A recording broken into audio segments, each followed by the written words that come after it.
So now you produce concerts, you produce films, may restaurants ka. You're also into gaming. Ano pa bang nami-miss ko na ventures? Marami pa. Marami pang unannounced. But hindi kasi ako mapakali. I mean, siguro that's one of my attitudes towards life right now. Kasi kapag, halimbawa, meron nang na-discover na isang bagay, somehow, one way or another, it becomes my muscle memory already. May it be in production, or in acting, or in business. And parang nangangati ako every time na, ano pang pwedeng gawin? What are the opportunities? And surprisingly, kahit hindi ko hingin, at yun kasi, I really believed in yung mga bagay na hindi pinipilit. Minsan yun talagang nag-work, rather than some things that you wanna achieve. Now, for some reason, no matter how hard you try, it doesn't come your way. It doesn't, like, flourish in a way, kahit gaano pa karaming effort. So I think that's one way of life saying to you na it's not for you. But etong mga bagay na to, when you think about it, pray hard about it, and let it happen. Like this partnership po, ang swabe lang. I mean, of course, hindi naging, may mga hurdles in between, hindi naman talaga smooth sailing siya, but one way or another, it comes around eh. So I think that's what matters. Kaya ngayon, medyo maligalig po ako ngayon, medyo maluwag yung first quarter, kaya madaming opportunities ako po eh. Yeah.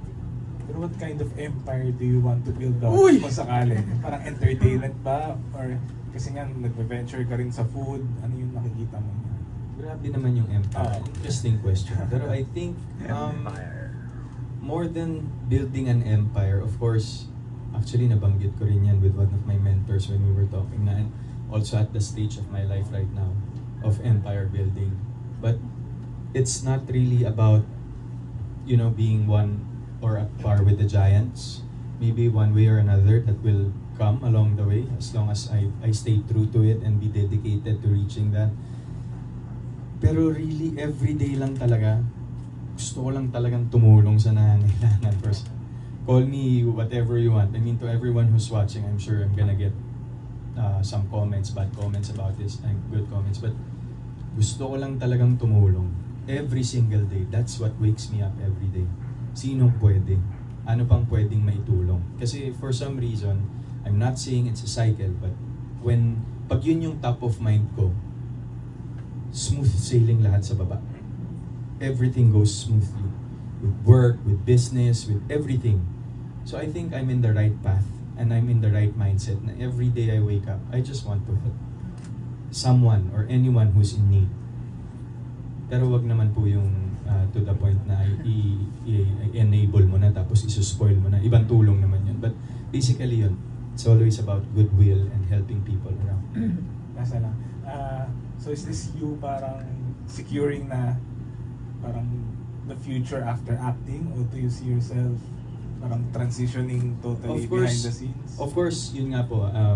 Thank you for that question, Alan. I mean, hindi po ako forever Alden Richards. The Alden Richards with these records and these titles and this kung ano-ano man pong tawag sa akin sa industriya. I always think ahead. Kasi doon ko naging idol si Boss Vic. Ito yung hindi ko makakalimutan na kwento mo sa akin, boss. Na nakikita niya na yung nakaliko na siya, bago pa lang lumiko yung lahat. So that's foresight. That's being a visionary, and that's what a leader is all about.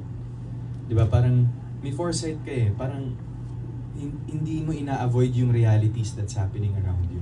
So ako, ganun din ako with my, I've been here 15 years. I'm not sure kung gaano pa ako katagal. Every day, when I wake up, ganun din. May sinasabi ko na baka bukas, hindi na ako sikat. Ganun. So, ganun ko minamanage yung buhay ko ngayon. And of course, the reason why I'm also venturing out of the showbiz industry and getting into business, the real business behind everything, or sa likod ng camera, or what have you, restaurants, etc., is I establish safety nets for my security. Kasi syempre, I know how hard I've worked. I know how dedicated I am in the industry right now. But kailangan ko rin makita na hindi kasi ako na, okay pa naman ako. Kasi may, I mean, projects have garnered such success. So okay pa ako, hindi ako ganun. For me, nangyari siya, successful, I'm grateful. So what's next? It's always a question of what's next. Because ganda nito narinig ko to sa I think si Sir Nelson, my hairstylist. So there's this Tony Award winner who won a Tony Award, and he lives his life with 3 principles. Wow, magagamit ko rin siya. Number 1, you surround yourself with people that when you enter the room, their eyes brighten up and they put a smile on their face. Second, slowly is the fastest way to get to where you want to be. And lastly, the peak of a mountain is only the beginning of the next one. So keep climbing. Wow.